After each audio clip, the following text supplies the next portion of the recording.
Hello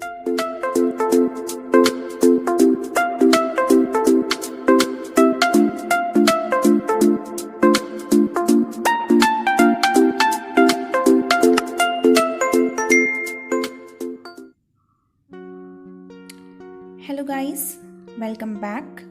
Today we are going to discuss about diseases of blood, which comes under the dental subject oral pathology. So we'll just introduce this chapter. This is the introduction topic. First is hematopoiesis.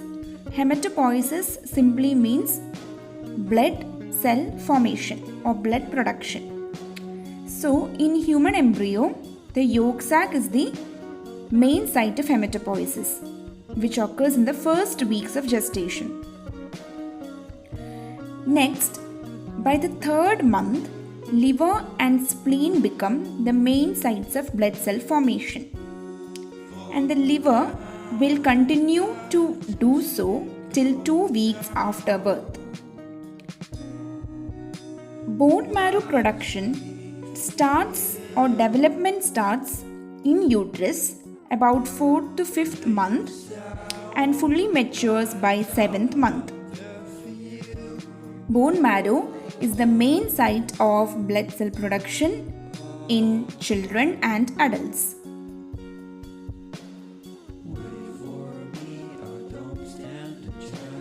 So bone marrow starts producing the RBC all the time, which means fully during childhood and adult life. Next we'll move on to how a blood cell is formed and what are the progenitors and precursors of individual cells in our body. So we know that pluripotent stem cell is the mother cell or the main progenitor cell from which develops myeloid stem cell and lymphoid stem cell. The myeloid stem cell from which develops granulocyte monocyte progenitor, erythroid progenitor and megakaryocyte progenitor. The granulocyte monocyte progenitor further differentiates to form basophil, neutrophil, eosinophil and monocytes. Erythroid progenitor forms RBCs and megakaryocyte progenitor forms platelets. From the lymphoid ones we have the lymphocytes, which is formed directly. Next, coming to the individual cells, we know that erythrocyte is also called in common terms RBC, red blood cell. It is about 6 to 7 micrometers and this is not the smallest blood cell, it is the platelets which are the smallest blood cell, my mistake. Next, neutrophils, we know that neutrophils are multi-lobed structures. So multi-lobed WBC is neutrophil, about 20 to 12 micrometers. Eosinophils are bilobed, headphone shaped. Basophils are S-shaped, they have S-shaped nucleus. And monocyte is considered to be one of the largest among the WBCs, and they have their nucleus kidney shaped and occupies most of the cell, and cytoplasm is very scanty. Lymphocyte has a round shape and it appears as an ink drop in the hematophilic in the H&E staining microscopy sections. So moving to erythropoiesis, which is red cell production or a formation of RBCs basically.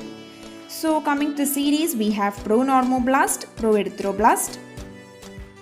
Pronormoblast means it is a large central nucleus containing cell with basophilic cytoplasm. Early normoblast means diameter 12 to 16 and has large nucleus and condensed nucleus, more condensed. And intermediate normoblast is important because it is the first stage where hemoglobin production starts and it is polychromatic, which means it is a mixture of basophilic RNA and hemoglobin. Then comes late normoblast and reticulocytes. Reticulocytes are devoid of nucleus, they are juvenile red cells. So then they further mature to form RBC. So RBCs are biconcave and they carry oxygen, they are enucleated. Next we'll move on to the disease, which is basically, we know, anemia. Anemia, as all of us know, it is actually the abnormal reduction in the number of circulating RBCs. Quantity of hemoglobin is reduced and volume of packed red cell also reduced. So why it is called volume of packed red cell? Because it is basically 200 to 250 ml is the volume of RBCs. So it gets reduced, and usually females have less hemoglobin content than males. So that's why specifically age, sex, and attitude of the individual is given in the definition. So next, coming to the classification of anemia, we have two types: pathophysiological classification and we have morphological classification.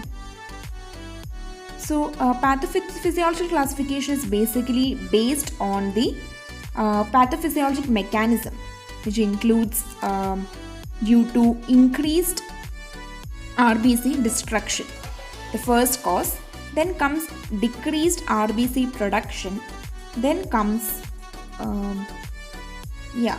increased blood loss.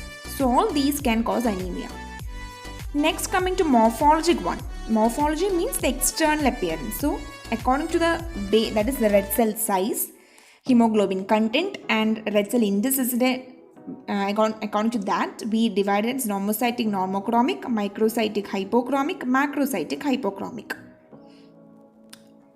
Macrocytic normochromic. So these are the three types: normocytic normochromic, microcytic hypochromic, and macrocytic normochromic. So that's about the main generalized classification. Now coming to the detailed classification.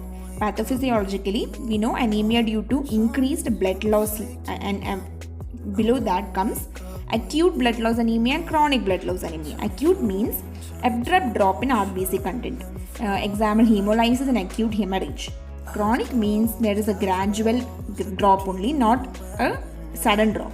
Can be due to drug-induced or nutritional deficiencies. Next, we have anemia due to impaired red cell production, cytoplasm maturation defects like heme synthesis defective heme synthesis and deficient globin synthesis respectively causes iron deficiency anemia and thalassemia. Then nuclear maturation defects causes megaloblastic anemia.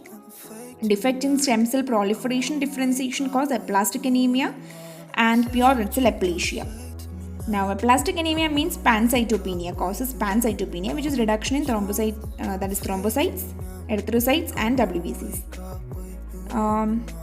Then we have anemia due to increased red cell destruction, extrinsic and intrinsic factors.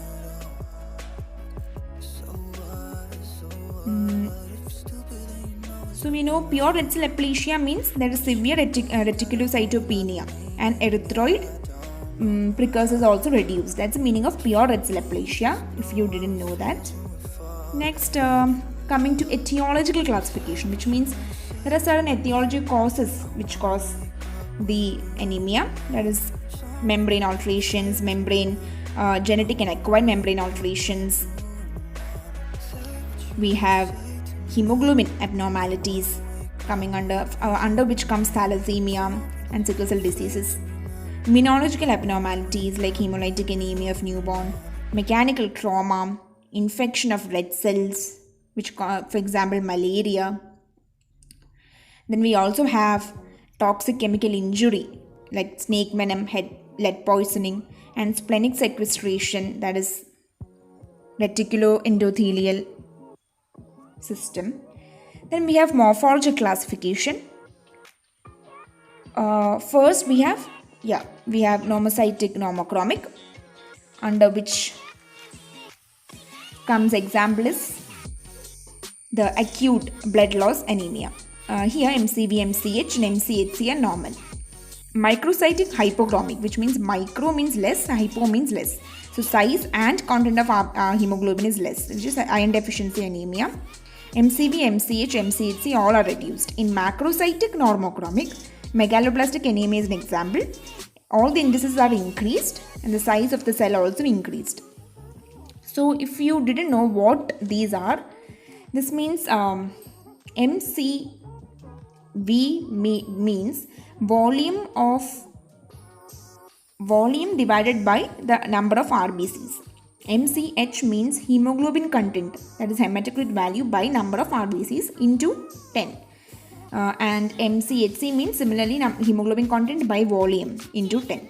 So that is basically the introduction about blood disorders, that is hematopoiesis, erythropoiesis, what is anemia, classification of anemia, and individually we found different cells. So this is the reference I used. Thank you for watching.